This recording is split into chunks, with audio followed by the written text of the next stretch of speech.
despite the difficulty of actually getting them to come into the formal sector, we've managed to employ some of them. So as investors, we're not all about profit. We certainly are about the long-term sustainability of the projects and the impact, the positive impact it has on the community. In terms of our customers, all of our customers are in Nigeria. We have Alchem is here, they're the biggest buyer of PET. They produce locally in Nigeria. They employ X number of people again, so the impact is very positive in Lagos. So I think it's more than just part of that. And all of that is within the PPP arrangement. The PPP arrangement stipulates we must have a positive impact on the local community. Ministry of Environment regulates the environmental conditions in which they work, and LOMA will make sure that the waste is coming to us in a timely fashion, and all of that works very well. Clearly we have teething problems to start with, but what company doesn't? But we'll get there. So, yeah. Thank you, Mr. Thank you. Perhaps I'll seek your indulgence to quickly hammer on something that I think is very important, and that is in terms of information sharing. In terms of waste management as a resource, in terms of opportunities, in terms of private sector involvement and what have you, we still do not have an information hub. And this is where we are hoping that LOMA, for instance, can help. Madam was talking earlier about water hyacinth. There is a private sector group here, FEMIOYE, Carbon Credit Network. I didn't know about that group in Nigeria. I met them in Bonn, Germany. And when I saw what he was doing and I asked him, they have this biofuel. I asked him the components. When he mentioned, I thought about water hyacinth, I mentioned that to him. Well, the guy has gone to Ekpe. He has taken the water hyacinth to Switzerland. They have realized that it has very high energy content. Now they are building a plant. I mean, if we didn't have the opportunity of meeting over there, there won't be such, and for me, I work with communities there. Many of them are fishermen. Water hyacinth is an headache for them. So this is how sometimes this kind of information sharing hub can help to address some of the key challenges. And I think that government must drive the process. That is what we want to emphasize here. Government must drive the process in terms of creating the enabling policy environment. Government must drive the process in terms of effective enforcement of its own laws. Government should not be the violator of its own laws. Even Lagos State, there are many of Lagos State laws that Lagos State itself is violating. The construction on Lekki-Ekpe Express Road, a lot of trees have been cut. When we approached the company, the concessionaire, that you need, they say, look, we'd rather go and pay the fine, which is 20 naira per tree. And this is a disservice to the state. So this, and government also now need to help create a regime of incentives such that groups, organizations, companies, investors that want to take the risk, we know that it's not something you come in and you make your money 1, 2 years, 3 years. So for those who are ready to take the risk, government needs to help create a regime of incentives that will cushion the effects of their startup years. So that way you also encourage other people to come in. You even encourage young people to come in and think for the industry. How do you, for instance, bring IT to help the industry? How do you bring the exuberance and energy of young people to promote commerce in this area? So these are some of the things that I think the government needs to take on board in its planning. And this way, I think the remodeled triple helix framework will work, especially if we put civil society in between. Thank you very much. Yes, I'm going to ask Mrs. Eze to come in at this point and make your contribution. This is the last round we are going through now. Thank you so much. I think government has some policies and regulations, and also working in collaboration with academia and civil society, NGO, Manufacturers Association of Nigeria. There is an enabling environment. They give tax rebates for those that are doing very well. Also, in terms of environmental audit report, they're supposed to submit every 3 years. They're also the only ones that can do it in Lagos State every 2 years are those that are still polluting. So government is looking into the way they operate, the way those that are operating in environmental sound manner, and those that are not even have regard for regulations, we enforce. Like in November, we see a lot of facilities that are still polluting. After 2 abatement notices, they didn't change. So the facility were sealed. So government are carrying out enforcement. And if their facility is sealed, you must pay the sanction before they come to unseal. And then you must carry out those consigns they have given you later. You must make sure you comply. So there's no two-way. Secondly, in terms of waste management, sanitation and waste management in Lagos State, I have to talk about, somebody asked a question about e-waste. E-waste come about in 2009, and there's a regulation to that effect. And some of you, if you are aware, a lot of containers that came in 2009, 2010, 2011, that were tested and they're all waste, were repatriated back to the country of export. Secondly, the ship that brought those wastes were apprehended, and they were made to pay penalty for bringing in waste. The essence of that is to make sure that Nigeria is no longer a dumping ground. And we have established that, and it's working. Secondly, the ones we generate in our houses, all the televisions, black and white, and the air conditioners that are not working, fridges, LASEPA liaise with LASEPA. They have collection centers, and they are trying to establish a recycling plant in I think in Ikorodu. Yes, very soon it will start functioning. Recycling plant for electrical electronics. So for those of you who are not aware, and there's a guideline NESRA has produced that will tell people, this is waste, this is not waste. If you want a copy, come to my office in Surulere, off Body Thomas. Then EPR, we have gone beyond talking about sanitation and waste collection. Loma is doing a beautiful job. We are now talking about extended producer's responsibility, which somebody has talked about here. Whatever you are producing, at the time you are designing it, what the government is telling you is, put into the design how you will take it back at the end of life of that very product. If you are producing, take for instance, canned beer. When they drink that canned beer, where do they take the empty to? Take the responsibility of collecting them back. Maybe you liaise with the recycling companies.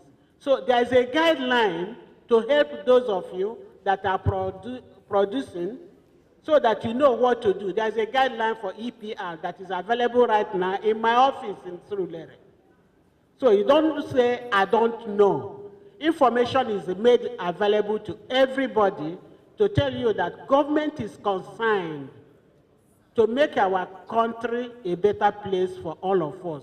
Thank you so much. Thank you very much. Finally, Mrs. Eze told us that there are so many things available in our office.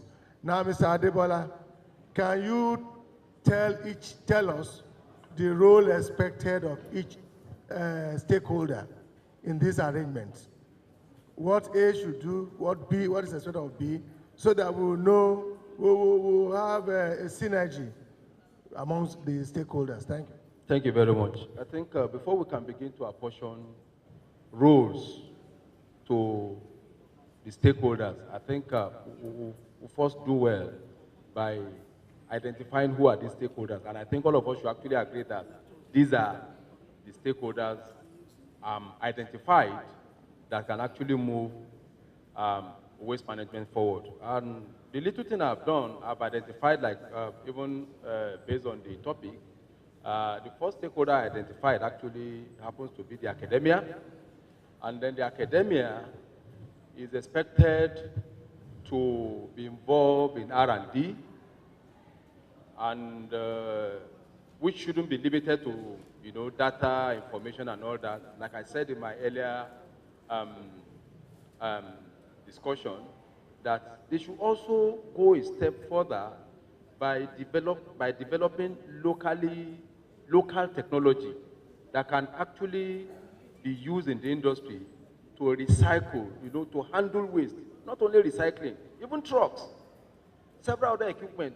We have a whole lot of equipment that you could call waste handling equipment, not recycling alone. So I expect the academia actually to be involved in this. And like somebody said the other time, in the course of raising a question after a paper, that a particular university has a whole lot of, research is done, ready for industries like Loma and whatever. In fact, that person said Loma should come. And I want to say, and I think Professor Adeyemi also said that too, that they have developed a technology that will recycle water, hasten, and all that. And I want to say, by way of challenging the academia, that yes, you have done this, but you need to go a step further to let the populace, and that is where the feedback also comes in. You need to let the industry, the regulators, the government also know, and I don't know how this is going to be done. Maybe there will be a hub, maybe I don't know, but you also have to advertise yourself.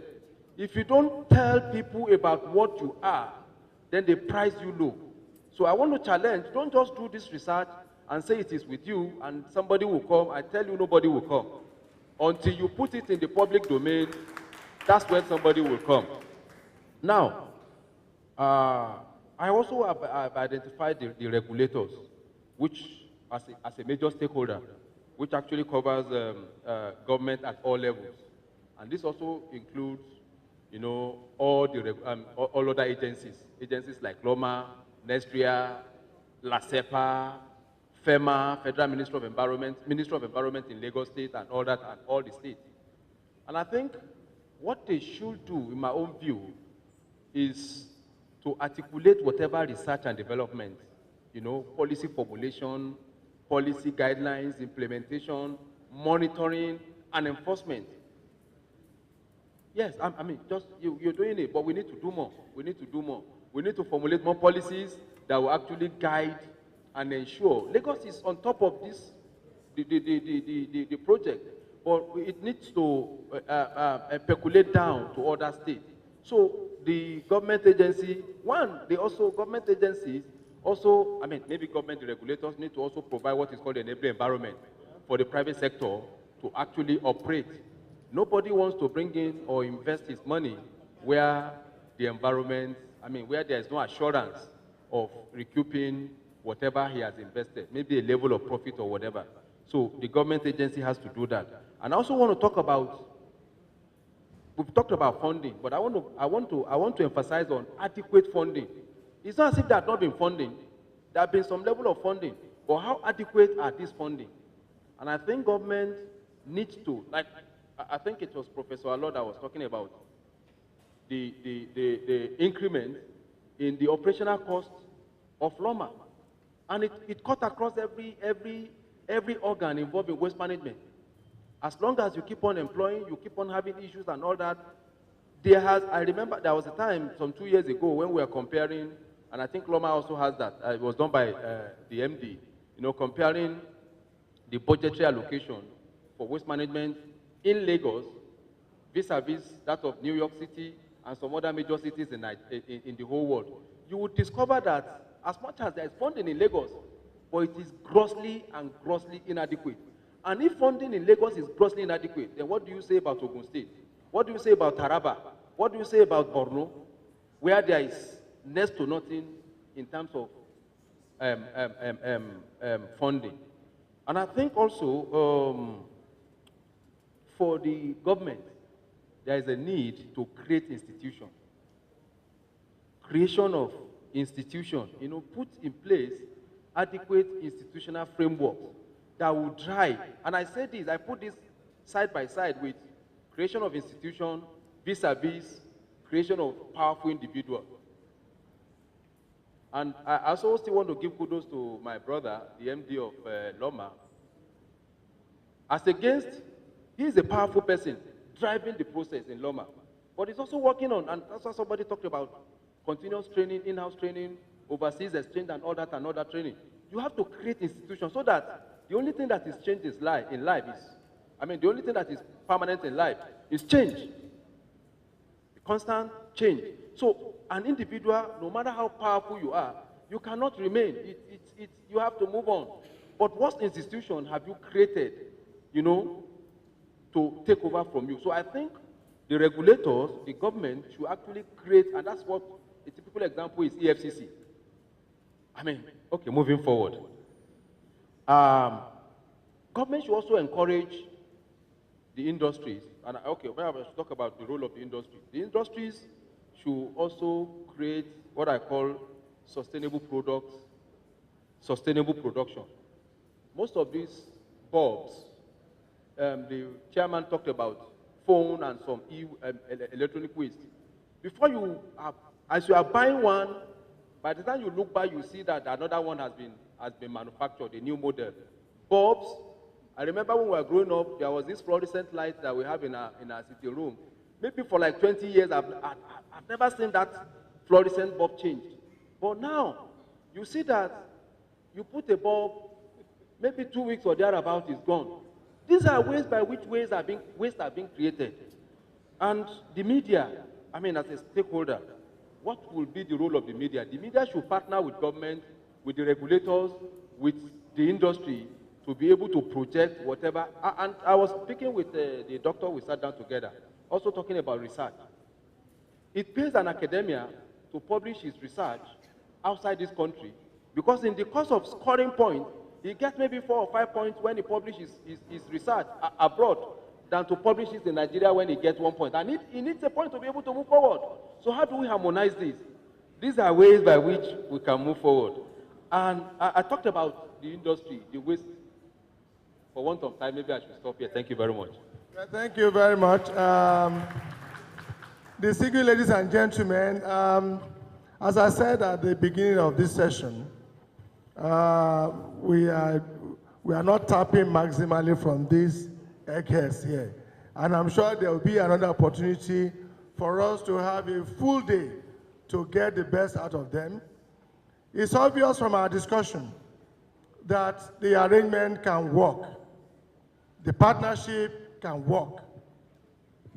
The roles of each stakeholders have been highlighted. The only missing link was who will facilitate what. But naturally, that has come on its own. Loma is the Secretariat of IPLA for West Africa. Loma facilitated this.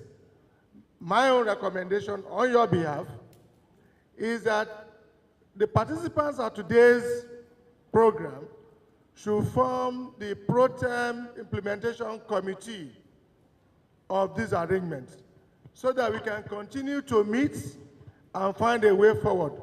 I recall that sometimes last year, we wrote from Loma to about 10 universities in this country, asking them to come for this kind of arrangement.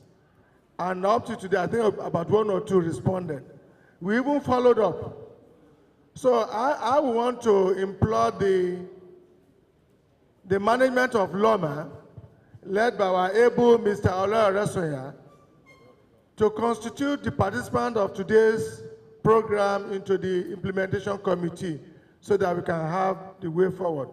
So on your behalf, I want to thank Professor Luka Adebangboshe, Professor Mrs. Olushola Odeyemi, Mr. Iyo Eze, Mr. Paul O'Callaghan, Mr. Olugbenga Adebola, Mr. Arigbabu Sulaiman, and Comrade Ayodele Adewale, who have created the time to discuss this topic extensively. So can we just stand and give them a standing ovation? Thank you.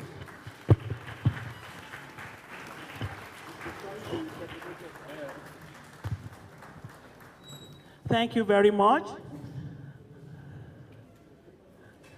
It's actually lunchtime, and I would like to first invite those on this side to please take the lead. In the community cleanup for Makoko, and thank you for supporting Recycle Point and the Cleanup Nigerian project. Management and staff of Loma, we say thank you very much. Thank you and God bless you. We can still do more. Thank you. Well, thank you very much. I appreciate this. That was Makoko. I think this is a community-based action, right? Action group, and we really thank you. Thank you very much. God bless you.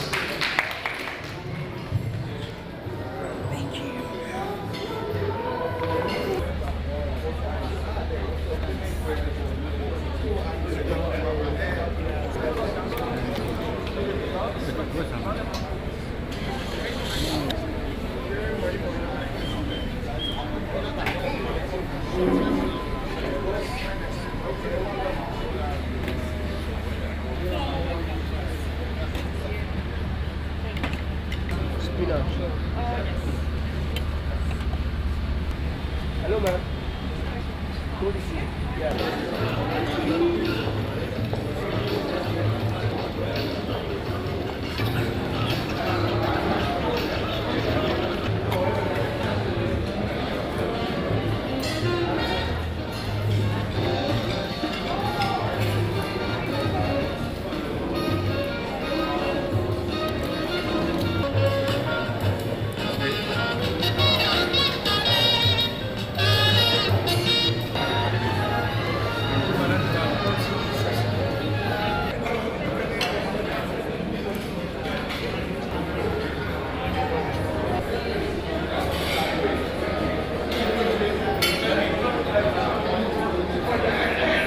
We have started reaching out to all those people that we know have a role to play in the e-waste issue of the state. And this we are doing, and we really assure you that by the time we are having the second stakeholders program on e-waste with LASEPA, LOMA, and the Ministry of Environment, we all that are interested shall be part of that program.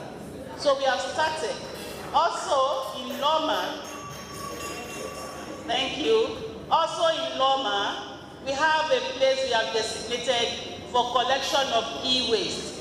If you get to our Olusosun site today, you will see a 40-footer container which has been branded e-waste. That is where we are stockpiling the e-waste. Although we have learned how to dismember the e-waste through the program we have attended from the Federal Ministry of the Environment, and we are also having a crop of team of officers that we are training to do same. So for e-waste, we have started collection, we have started stockpiling, and I'm sure we know what it portends. There was a fourth question that is somebody who is interested in recycling and he wanted to know how this can be directed to Loma. If you recall that we were given some handbooks, the program is contained in a folder. Inside that folder, there's a letter of intent, which you can complete and forward to Loma. Or you can write officially to the MD Loma, let us know your area of interest, and from there we take it on. And we also have officers that are so dedicated and responsible for e-waste, and recycling program. Is in person of Mrs. Tolu Adeyo. She's amongst us here. Tolu Adeyo, where are you? Yes, look at her at that corner. If you're interested in anything on e-waste, on recycling, please call her attention. She and her team will work with you on that. Finally, the fifth question is there any organization that ensures that plastic are destroyed, and who takes responsibility? whatever waste you generate from your home, the responsibility lies with you to ensure, one, that you do proper and adequate disposal of that waste. And whatever waste is then collected from your home is the responsibility of whoever the waste collector is to ensure the waste is properly disposed. And presently we have a system in place where wastes are taken to designated landfill sites. In the designated landfill site, a lot of process goes into play. The issue of scavengers, Ebola boys, and all what we have been mentioning earlier on is being handled equally by Tolu Adeyo. They are our clients, and she's the one regulating their activity to ensure that they work in line with best practices that LOMA is also championing. Also, I will also want us to recall that those days, the food and beverages institutions, majority of them visit those places which we call the landfill site, because that is where their packaging can be adulterated. So they are there watching what is happening to their packaging. And at the time there's any suspected case of any adulteration, they run back to the factory. They change their branding, they change their packaging in order to beat the people that are recycling their products at the site. But by and large, that has stopped now because they know LOMA is available to ensure that nothing illegal must go on in the landfill site. Finally, on the town and the gown, we want to bridge that gap, and we have been able to do that successfully because for the first time in the history of any government institution, we have professors that are now coming to LOMA for internship. They want to know what is happening. They come on sabbatical. They come to find out what we are doing. They gather some information from us, which they then go back to use for decision taking in the institutions. We also sponsor some researches at a very minimal cost though, provided this research will be positive to our own decision taking. Finally, we have the corporate social responsibility of all those corporate institutions that are now partnering with LOMA to ensure that whatever it is that will promote their goods and services is sustained. And come next year, we are going to jumpstart so many other activities in that line. Finally, if you have any information, you need any details about LOMA, and you are using the GLOW network, just call 5577. That's a free toll line, and it's at the back of the folder that you are given. And if you are using other lines, the other numbers you can also call is there. It's free. We are there 24/7. You can call us anytime. We are ready to give information because we know information shared is a way to ensure sustainable waste management in the city of Lagos. Thank you very much. Can we give another round of applause to Mrs. Abimbola Jijo, the General Manager, Admin and Special Duties, LOMA. The job of the committee that actually put this together will not be complete if I don't invite somebody to come and say thank you. And to say thank you to each and every one of us, I would like to call on my sister, Miss Izzy, as she steps forward to come and say thank you to each and every one of us and wish us the journey mercy back home. A round of applause for her, please. Well, standing on existing protocols, it's a privilege and a great joy for me to extend a vote of thanks to all those who have contributed in their own special way to make this forum a huge success today. And on behalf of the management and staff of LOMA, I wish to express our sincere gratitude and our appreciation for your support towards attaining this forum's objective. We want to say a big thank you to Professor Olusegun Oguntoke, who stood in for Professor Adelfun from the Dean, College of Environmental Resources Management from the Federal University of Agriculture, Abeokuta. We thank you so much for sharing with us on that subject. and proposing that multi-stakeholder partnership is actually